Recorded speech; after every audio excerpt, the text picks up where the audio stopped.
नमस्कार साथियों, आप सभी का हार्दिक स्वागत है डीएलएड एकेडमी के इस यूट्यूब चैनल पे। इस वीडियो में हम बात करने वाले हैं आईसीटी के 2015 वाले पेपर के बारे में। अब हम पेपर सॉल्यूशन क्यों करवा रहे हैं इसको मैं आपको एक बार समझा देता हूँ। 2015 से 2023 तक 9 वर्षों के इन पेपरों को यदि आप अच्छे प्रकार से जो हम समझा रहे हैं उनको पढ़ लेते हो तो आपके मोस्ट ऑफ जो क्वेश्चन हैं वो इसी में से बैठ जाएंगे। तो हमें इतना दिमाग नहीं लगाना है, क्योंकि कई सारे ऐसे विद्यार्थी हैं जो कंप्यूटर रिलेटेड पढ़ाई बहुत कम जानते हैं, तो उनके लिए ये क्लासें बहुत ही हेल्पफुल होगी।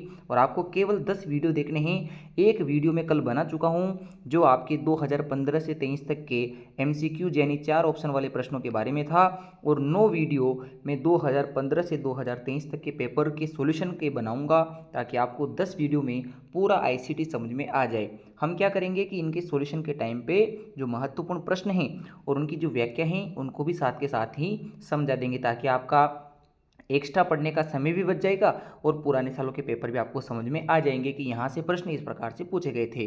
तो प्रश्न संख्या 4 तक जो हैं वो एमसीक्यूज़ हैं, वो हम कल के वीडियो में पढ़ा चुके हैं। तो आज हम प्रश्न संख्या 5 से देखेंगे।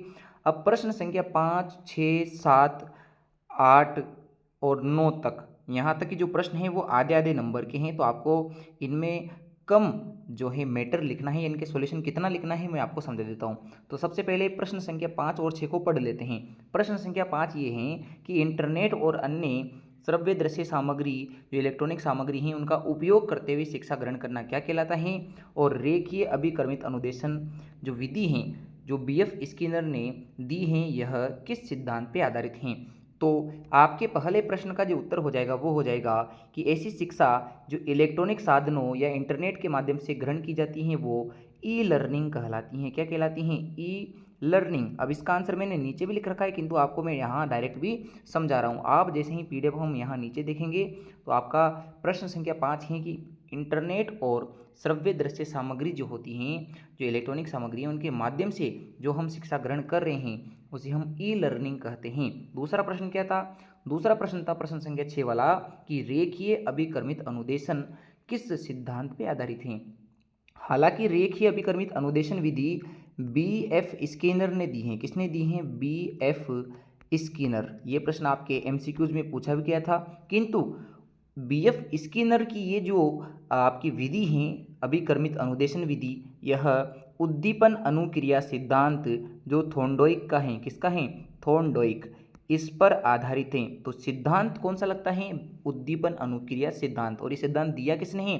थोंडोइक ने दिया है। हालांकि यह विधि किसकी है?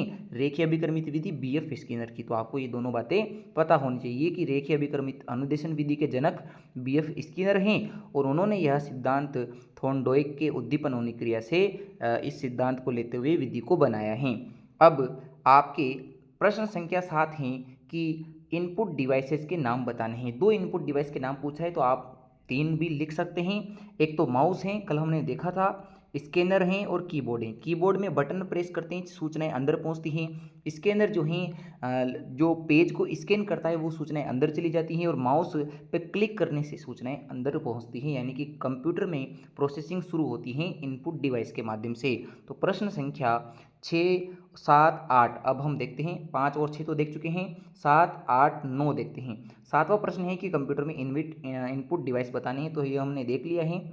अगर आपके हैं कि कंप्यूटर के जो मुख्य मेनू विकल्प होते हैं वहाँ अंडू का जो ऑप्शन आता है इससे क्या होता है, ये क्या कार्य करता है। और एक नवा प्रश्न है कंप्यूटर नेटवर्किंग में LAN का अभिप्राय क्या है, यानी LAN लेन क्या है। तो ये 3 प्रश्न हम देख रहे हैं। तो प्रश्न संख्या 7 हमारा हो गया है कि इनपुट डिवाइस ये हैं। अब हम प्रश्न संख्या 8 का देखते हैं आंसर। अंडू जो होता है इसका एक साइन बना होता है इस प्रकार से, तीर का निशान कुछ इस प्रकार से, यानी कि आपको बैक लेना है। आपने अभी तक जो यूजर हैं, यानी यूजर का मतलब आप कार्य करने वाले, कंप्यूटर चलाने वाले, तो इसका काम है कि यूजर द्वारा किए गए अंतिम परिवर्तन, आपने कोई फाइल ओपन की, डॉक्यूमेंट ओपन किया, उसमें जो भी बदलाव करना था आपने करके वर्तमान फाइल बना ली है, किंतु अब आपको लगा कि ये वर्तमान फाइल में कुछ बदलाव पीछे वाला ही सही था, तो आप क्या करोगे? एक ऐसा सिंबल बना होता है, उस सिंबल पर क्लिक कर दोगे, उससे आपकी सूचनाएं अंडू हो जाएगी, यानी कि आपका जो मूल बदलाव है उस बदलाव के पहले जो बदलाव थे वापस आप वहीं पहुंच जाओगे। तो अंडू का मतलब होता है कि आप वर्तमान का जो अंतिम परिवर्तन कर चुके हैं, इससे पहले की जो आपने चीज़ें लिखी थी वहां तक वापस पहुंच जाओगे। इसके बाद प्रश्न संख्या 9 था LAN क्या है, लेन क्या है। तो यह एक कंप्यूटर नेटवर्किंग का प्रकार है। इसका अर्थ होता है लोकल एरिया नेटवर्क। क्या होता है? Local area network. अब प्रश्न संख्या 10 और 11 को देखते हैं। प्रश्न संख्या 10 क्या है? शैक्षिक तकनीकी क्या है? शिक्षा में तकनीकी और शिक्षा की तकनीकी, इनमें दो दो अंतर बताने हैं। ऐसे ही प्रश्न संख्या 11 है कि सूक्ष्म शिक्षण माइक्रो टीचिंग क्या होती है और वास्तविक कक्षा में इसे करवाना क्यों कठिन है। दोनों डेढ़ नंबर के प्रश्न हैं, यानी एक सही 1/2 नंबर के प्रश्न हैं। अब 10वें और 11वें नंबर के प्रश्न का आंसर देखते हैं। शैक्षिक तकनीकी का अर्थ ये है कि ऐसी तकनीक और विधियों का विज्ञान जिसके द्वारा हम हमारा जो शिक्षण यानी पढ़ाने का जो उद्देश्य है उसको प्राप्त किया जा सके। और ये परिभाषा किसने दी है? शिवा के मित्र, यानी शिव कुमार मित्रा, ये इनका पूरा नाम है। इन्होंने यह परिभाषा दी है। तो शिव के मित्र के द्वारा परिभाषा दी गई है कि शैक्षिक तकनीकी एक ऐसी तकनीक और विधियों का विज्ञान है जिसके माध्यम से हम शिक्षण के जो उद्देश्य है उनको प्राप्त कर सकते हैं। अब हमारा इसी के अंदर बिंदु था कि शिक्षा में तकनीकी और शिक्षा की तकनीकी दोनों में दो दो अंतर बताना है। तो आप इस फॉर्म में भी लिख सकते हैं। पहले हम शिक्षा में तकनीकी देखते हैं और फिर शिक्षा की तकनीकी को देखेंगे। शिक्षा में जब हम तकनीकी को देखते हैं तो इसका अर्थ ये होता है कि अधिगम यानी सीखने और निर्देश देने हेतु उपयोगी इलेक्ट्रोमैकेनिकल उपकरणों का प्रयोग करना, यानी कि हमें पढ़ाने के लिए और बच्चों को समझाने के लिए कुछ ऐसे हार्डवेयर संसाधनों का प्रयोग करना होता है जो शिक्षा को सुगम और प्रभावी बनाते हैं। इसलिए इस शिक्षा में तकनीकी को हार्डवेयर तकनीकी कहते हैं, यानी ऐसे संसाधन जिनको छुआ जा सकता है, देखा जा सकता है, महसूस किया जा सकता है, ये हार्डवेयर तकनीकी हैं। और ये 3 प्रकार की सामग्रियों से बनी होती हैं। पहली श्रव्य सामग्री जैसे रेडियो हो गया, ग्रामोफोन हो गया, ये सभी। दृश्य सामग्री पाठ्य पुस्तक, बोर्ड, चौक, पेंसिल, पेन आदि जो हैं ये आपकी दृश्य सामग्री हैं, चित्र वगैरह। और श्रव्य दृश्य सामग्री में आपका आ जाता है जैसे टेलीविज़न हो गया, आपके प्रोजेक्टर वगैरह जो होते हैं उनके माध्यम से पढ़ाया जाए तो वो भी आपके श्रव्य दृश्य सामग्रियों में आते हैं। तो ये हार्डवेयर तकनीकी जिसे शिक्षा में तकनीकी कहते हैं, यानी एजुकेशन के अंदर टेक्नोलॉजी का जो है बात करते हैं तो वो शिक्षा में तकनीकी हैं। जबकि शिक्षा की तकनीकी का अर्थ होता है यानी हम सूक्ष्म शिक्षण माइक्रो टीचिंग का प्रयोग कर रहे हैं, शिक्षण विधियों का प्रयोग कर रहे हैं, शिक्षण व्यूह रचना बना रहे हैं पढ़ाने के लिए, यानी पढ़ाने को यानी शिक्षण कार्य को सुगम बनाने के लिए हम कुछ ऐसी तकनीक यानी टेक्निक्स का प्रयोग करते हैं, कुछ ऐसे तरीके अपनाते हैं जिससे जो पढ़ाया जाता है, जो सिखाया जाता है वह बालक को अच्छा याद रहे, यानी बालक को मनोवैज्ञानिक शिक्षा देना ही शिक्षा की तकनीकी है। जबकि शिक्षा में तकनीकी का अर्थ है हम टेक्नोलॉजी संसाधनों का प्रयोग करते हुए शिक्षा को समझाएंगे। और शैक्षिक आपको मैंने बताया कि शैक्षिक तकनीकी क्या है, तो वो एक ऐसा विज्ञान, एक ऐसा तकनीक है जिसके माध्यम से हम पढ़ाने के उद्देश्य पूर्णतया प्राप्त कर सकते हैं। तो प्रश्न संख्या 10 का आंसर हो चुका है। अब प्रश्न संख्या 11 था कि सूक्ष्म शिक्षण क्या है और वास्तविक जो कक्षा होती है इसमें इसका प्रयोग करना क्यों कठिन है। तो माइक्रो टीचिंग को समझते हैं। माइक्रो टीचिंग क्या होती है कि कॉलेज लेवल पर बीएसटीसी और बीएड की जो ट्रेनिंग होती है वहाँ आपको सिखाया जाता है कि इस प्रकार से हम कक्षा में खड़े होते हैं और एक 35 मिनट की एक कक्षा होती है जिसमें हमें एक छोटे से बिंदु को लेकर उसको पढ़ाना होता है।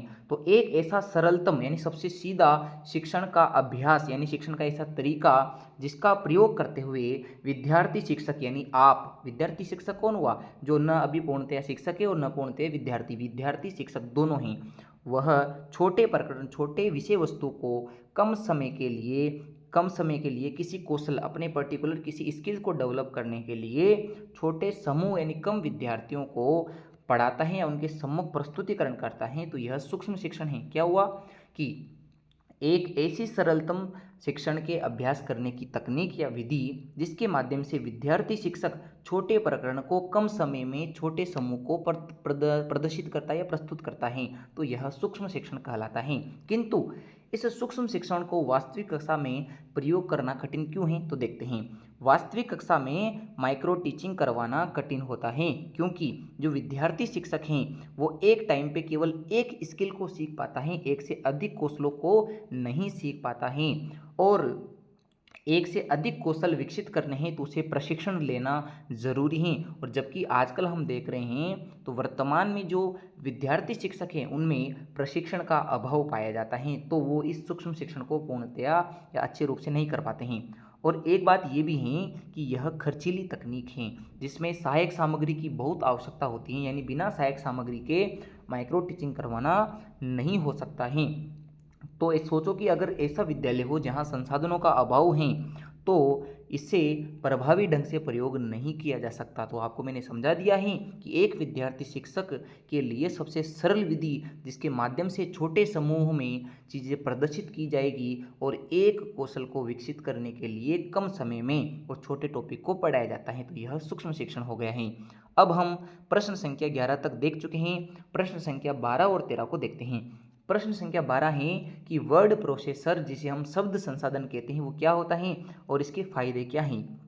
अगला आपके सामने है कि मनोवैज्ञानिक और निदानात्मक परीक्षणों में सूचना संप्रेषण तकनीकी यानी आईसीटी का उपयोग क्या है। ये भी डेढ़ नंबर के दो प्रश्न हैं। तो 12 और 13 का आंसर देखते हैं। प्रश्न संख्या 12 आपसे पूछ रहा था कि वर्ड प्रोसेसर शब्द संसाधन क्या है।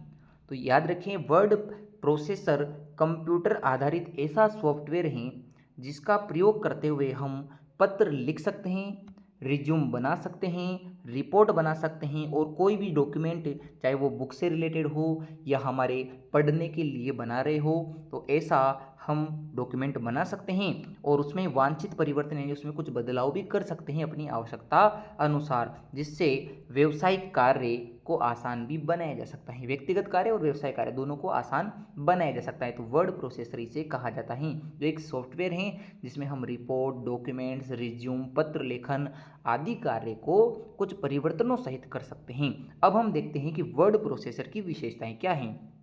तो वर्ड प्रोसेसर की पहली विशेषता ये है कि जैसे टाइपराइटर होता है उसमें एक बार जो लिख दिया जाता है यानी जो प्रिंट हो जाता है उसमें बदलाव नहीं किया जा सकता, किंतु वर्ड प्रोसेसर इस सॉफ्टवेयर में आपको आसानी से परिवर्तन करने के ऑप्शन मिल जाते हैं, ताकि आपकी जो कुछ दस्तावेज में त्रुटि या गलती रह गई है उसको सुधारा जा सकता है। दूसरा क्या है कि एक से अधिक फाइलों को एक साथ मर्ज किया जा सकता है, यानी कि एक से अधिक डॉक्यूमेंट्स को आपस में मर्ज किया जा सकता है वर्ड प्रोसेसर की सहायता से।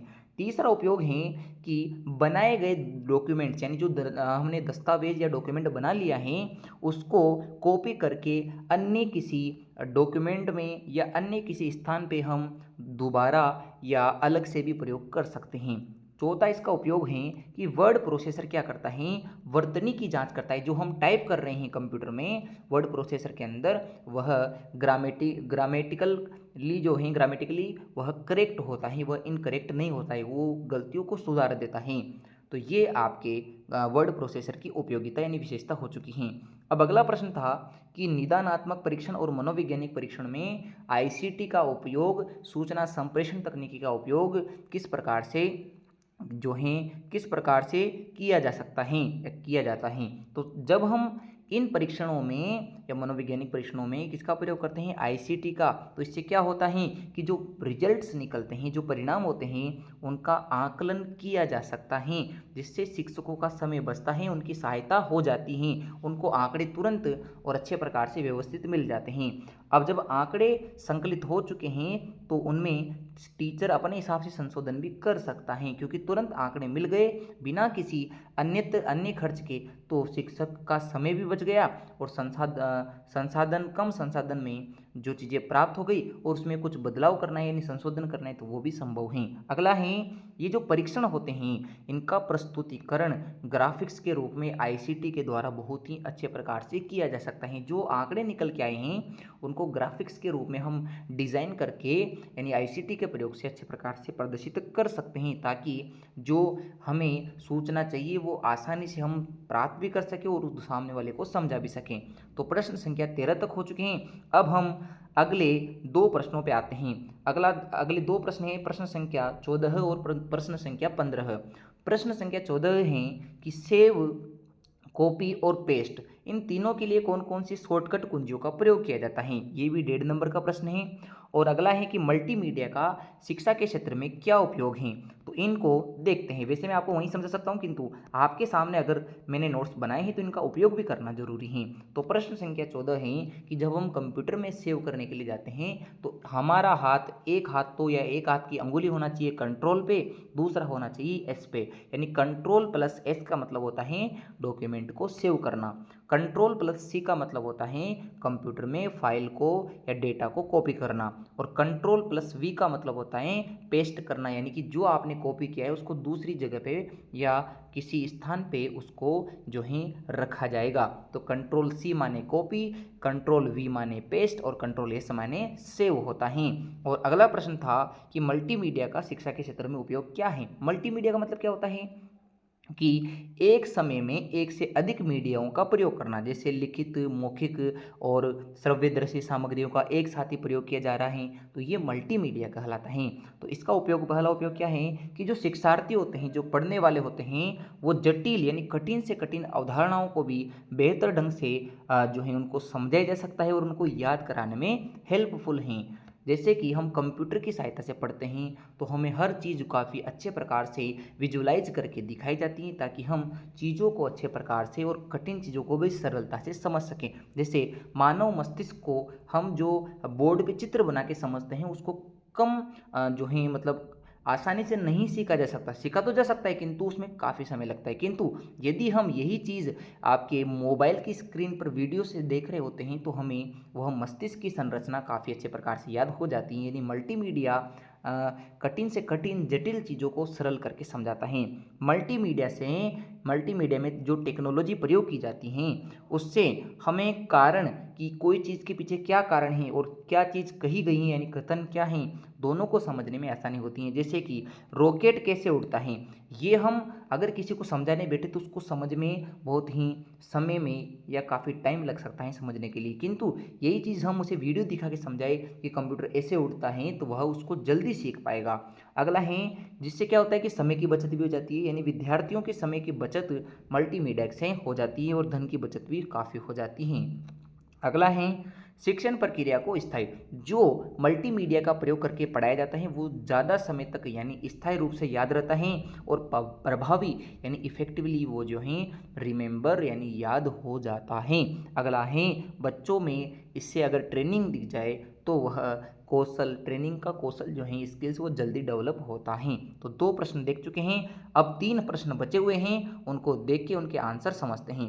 प्रश्न संख्या 16 है कि ब्लूटूथ के माध्यम से एक मोबाइल से दूसरे मोबाइल में जो डेटा होता है उसको कैसे स्थानांतरित यानी ट्रांसफ़र किया जाता है। फिर अगला प्रश्न है समावेशी शिक्षा क्या होती है और इसका आईसीटी में उपयोग, समावेशी शिक्षा के अंदर आईसीटी का उपयोग किस प्रकार से होता है। और अंतिम प्रश्न है माइक्रोसॉफ्ट एक्सेल जो होता है इसमें वर्कबुक कैसे बनाई जाती हैं, उसको सुरक्षित यानी सेव कैसे किया जाता है और प्रिंट और बंद कैसे किया जाता है, तो इसको हम फोटो सहित देख लेंगे। तो तीनों प्रश्नों के जवाब देखते हैं। तो अब हम आ जाते हैं प्रश्न संख्या 16 पर। तो हमें ब्लूटूथ से एक मोबाइल से दूसरे मोबाइल में डेटा भेजना है, इसके लिए कुछ चरण यानी आपके कुछ स्टेप्स होती है जिनको हमें फॉलो करना होता है। तो सबसे पहले जो दोनों मोबाइल हैं उनको आपस में ब्लूटूथ के रूप में हम कनेक्ट कर लेंगे, आपस में क्या कर लेंगे, कनेक्ट कर लेंगे ब्लूटूथ ऑन करके।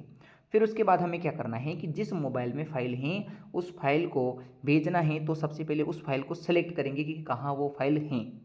अब वो फाइल सेलेक्ट करने के बाद या तो हमें किसी मोबाइल में तो 3 डॉट यानी ऐसे 3 डॉट वाला ऑप्शन होता है, या कहीं डायरेक्ट जो है आप फाइल सेलेक्ट करोगे तो वहाँ शेयर का ऑप्शन आ जाता है, तो शेयर के ऑप्शन पे क्लिक कर देंगे। 3 बातें हो चुकी हैं। सबसे पहले हम दोनों ब्लूटूथ को कनेक्ट करेंगे, जहाँ फाइल है उसे सिलेक्ट करेंगे, सेलेक्ट करने के बाद शेयर के ऑप्शन पे क्लिक करेंगे। फिर जैसे ही शेयर के ऑप्शन पे क्लिक किया जाता है तो फिर वहाँ आपको ब्लूटूथ का ऑप्शन दिखाई देता है, यानी कि बी ऐसे लिखा हुआ आपको मिलेगा, और उस पर क्लिक करने के बाद सामने वाले जो मोबाइल हैं जिसकी सूचनाएं भेजनी है, डेटा भेजना है, उसको वो फाइल के यानी जो फाइल आप भेज रहे हो उसको एक्सेप्ट करना होता है। क्या करना होता है, एक्सेप्ट। एक्सेप्ट का मतलब वो फाइल को प्राप्त करना चाहता है। इससे दूसरे यूजर के पास कुछ समय में डेटा को भेजा जाता है। तो यह एक ब्लूटूथ मोबाइल से दूसरे ब्लूटूथ मोबाइल में डेटा ट्रांसफ़र करने की प्रक्रिया है। प्रश्न संख्या 17, समावेशी शिक्षा क्या है? तो समावेशी शिक्षा का अर्थ मैं आपको पिछले वीडियो में भी समझा चुका हूँ, किंतु इसमें और अच्छे से बता देता हूँ कि एक ऐसी शिक्षा प्रणाली जिसके अंदर सामान्य बच्चों के साथ साथ विशेष आवश्यकता वाले बच्चे यानी CWSN बच्चों को भी एक ही छत के नीचे शिक्षा दी जाती हैं, ताकि उनमें किसी प्रकार का भेदभाव न रहे। सामान्य बालकों के साथ साथ विशेष बालक एक छत के नीचे पढ़ाए जाए, तो यह समावेशी शिक्षा है। और समावेशी शिक्षा में ICT का प्रयोग करने से जो विशेष आवश्यकता वाले बालक हैं उनको काफ़ी हेल्प मिलती है। जैसे कि ऐसे बालक जिनको श्रवण संबंधित कुछ अयोग्यता या निर्योग्यताएं हैं, उनको किस प्रकार से पढ़ाया जा सकता है। तो एक हियरिंग एड नामक यानी कि सुनने में सहायक चीज़ आती है जिसको कान पे लगाया जाता है, और यह 3 प्रकार का होता है। BTE जो कान के पीछे लगाया जाता है, बिहाइंड द ईयर कान के पीछे। एक होता है ITE इंटरनली जो होता है वो ईयर के अंदर लगाया जाएगा, कान के अंदर। और एक होता है ITC, इसका मतलब ये होता है जो इंटरकनेक्ट होता है वो अंदर कान के भीतर ही सेट किया जाता है। एक तो कान के बाहर से अंदर की ओर लगाया जाता है, और एक होता है जो कान के अंदर ही सेटअप यानी भीतर ही जो है रखा रहता है। यानी कि ऐसी मशीन जो कान के अंदर लगी हुई है पहले से भीतर हैं, वो आपके ITC हैं। जो बाहर से दिखाई देती है कि अंदर लगी हुई हैं वो ITE हैं, और जो कान के पीछे लगी होती हैं वह आपके BTE कहलाता है। यानी 3 प्रकार के हियरिंग एड होते हैं जिनमें बालक अपनी ज़रूरत के हिसाब से आवाज़ को कम या ज़्यादा करके सुन सकता है। यानी बाहर से बोली गई चीज़ को बालक कम या ज़्यादा वॉल्यूम में सुन सकता है हियरिंग एड की मदद से। दूसरा होता है इंफ्रारेड उपकरण। यह उपकरण क्या करता है कि जो प्रकाश तरंगे होती हैं, इन प्रकाश तरंगों जो ध्वनि तरंगे होती है इनको प्रकाश तरंगों में कन्वर्ट करके सूचना व्यक्ति तक पहुंचाता है। यानी जो बोला गया है उसको आपके प्रकाश तरंगों में कन्वर्ट किया जाएगा और उन प्रकाश तरंगों को ध्वनि के रूप में सुना जाता है। तीसरा है आई कम्युनिकेटर, यानी ये भी श्रवण बाधिता के बच्चों के लिए ही, जिसके माध्यम से क्या होता है कि जो बोला जाता है वह जैसे ही जो शब्द बोले जा रहे हैं, बोलने के साथ साथ वह शब्द कंप्यूटर स्क्रीन पर लिखे हुए दिखाई देते हैं। जैसे मैं बोल रहा हूँ कि कमल, तो वह जैसे मैंने बोला वो सामने वाले को लिखा हुआ दिखाई देगा, तो यानी वो पढ़ सकता है बिना सुने भी कि वो क्या बोला जा रहा है। ये 3 तो श्रवण बाधिताओं के लिए। अब हम दृष्टि बाधित बच्चों के लिए बात करें तो एक आता है जोज रीडर। मैंने आपको बताया था जोज रीडर क्या होता है कि जैसे ही जो चीज़ हमें पढ़नी है या हमें सुननी है कि क्या लिख रहा है, तो हम कंप्यूटर स्क्रीन पर जो कर्सर होता है उसको उस शब्द तक या उस वाक्य तक लेके जाएंगे, और उस वाक्य पर ले जाकर कर्सर रखने से हमें वह चीज़ बोलती हुई दिखाई देगी। यानी कि यहाँ अगर कमल लिखा हुआ है तो आपको क्या करना है कि कर्सर जो इस प्रकार का होता है आपके, उसको कमल के यहाँ तक ले जाना है, और जैसे ही हम कमल के यहाँ कर्सर को टच करेंगे फिर इसकी ध्वनि यानी कमल आपको जोज रीडर यानी कि शब्द बोल के सुनाया जाता है। फिर आता है ब्रेल डिस्प्ले। ब्रेल डिस्प्ले क्या होती हैं कि जो बच्चे देख नहीं पाते हैं वह कंप्यूटर स्क्रीन पर जैसे ही इधर उधर कर्सर को करते हैं तो वह उनको डिस्प्ले में ब्रेल लिपि में प्रदर्शित होके दिखाई, मतलब जो है उनको प्रदर्शित होकर ब्रेल लिपि में कन्वर्ट होता है कि जो भी कंप्यूटर स्क्रीन पे हैं वह उभरे हुए अक्षरों के रूप में ब्रेल लिपि के रूप में बच्चे को दिखाई देगा। और अगला है कि टॉकिंग बुक यानी कि बोलने वाली पुस्तक। ऐसी पुस्तकें भी आजकल मार्केट में आ चुकी हैं जिनके ऊपर पेन घुमाने से वहाँ क्या लिखा हुआ है वह जो है बोल बोल कर उसे बताया जाता है, यानी टॉकिंग बुक उसे कहा जाता है, जो डिजिटल प्रकार की बुक होती हैं। तो ये समावेशी शिक्षा का और समावेशी शिक्षा के अंदर ICT का प्रयोग हो चुका है। अब हम उस प्रश्न को देखते हैं जिसमें आपसे कहा गया था कि एक्सेल सीट को किस प्रकार से बनाया जाता है, यानी to create a new blank workbook, किस प्रकार से खाली वर्कबुक यानी वर्कशीट बनाई जाती हैं। तो सबसे पहले हमें क्या करना है, सबसे पहले आपको क्या करना है कि MS एक्सेल ओपन करना है। क्या ओपन करना है? MS Excel. तो MS एक्सेल जैसे आप ओपन करोगे तो आपको ये फाइल वाला जो ऑप्शन है यहाँ क्लिक करना है, तो बैक स्टेज व्यू अपीयर। उसके बाद क्या होगा, जैसे आप यहाँ पे क्लिक करोगे तो फिर एक आपके सामने लिस्ट ओपन होगी। फिर वो लिस्ट कौन सी है, वो लिस्ट आपको कुछ इस प्रकार से दिखाई देगी। तो वो लिस्ट इस प्रकार से आपकी यहाँ ओपन हुई हैं। वहाँ फिर उसके ओपन होने के बाद आपको न्यू पे क्लिक करना है। किस पे क्लिक करना है? न्यू पे। न्यू पे क्लिक करने के बाद क्या होगा कि एक ऐसे खाली आपके सामने एक वर्कबुक आएगी, यानी अ new blank workbook will appear, और फिर आप उसमें डेटा लिख सकते हो। तो ये एक तरीका होता है कि हम ब्लैंक यानी खाली वर्कबुक कैसे बना सकते हैं। या फिर अगर आपने पहले से वर्कबुक बना रखी है तो उसको कैसे ओपन करते हैं, तो इसको समझते हैं। To open an existing workbook, पहले से बनी हुई को कैसे करना है, तो सबसे पहले आपको याद रखना है कि जिस फोल्डर में वो फाइल हैं उस फोल्डर में आएंगे। उस फोल्डर के अंदर आपके एक्सेल फाइल कुछ इस प्रकार से बनी हुई होती हैं। तो जो फाइल आपको खोलनी है उसके ऊपर हम कर्सर को लेके जाएंगे, 2 बार राइट क्लिक करेंगे कर्सर में, तो फिर हमारे सामने वह फाइल ओपन हो जाती हैं। और ओपन होने के बाद वह फाइल कुछ इस प्रकार से दिखाई देती हैं। तो ये हमारे वर्कबुक खुलना और वर्कबुक बनाने का एक सिंपल सा काम हो चुका है। अब यदि हमसे कह रहा है कि हमें वो फाइल सेव करनी है, तो हमें वापस यहाँ जो फाइल का ऑप्शन आ रहा था फाइल, उस पर क्लिक करने से एक ऐसा इंटरफेस खुलेगा जिसमें आपकी यहाँ ऑप्शन दे रखा है सेव। तो इस सेव पर क्लिक करके हम फाइल को जो आपने बनाया है डाटा उसको सेव कर सकते हैं। प्रिंट पे क्लिक करके प्रिंट ले सकते हैं और क्लोज पे क्लिक करके जो आपने फाइल बनाई है यानी जो वर्कबुक बनाई है उसको हटा सकते हैं। यानी एमएस एक्सेल को हम क्या कर सकते हैं, एग्जिस्ट कर सकते हैं। तो मैंने आपको ग्राफिक्स के माध्यम से समझा दिया है। आई होप आपको 2015 के पेपर सॉल्यूशन के बारे में जो बताया वो समझ में आया होगा।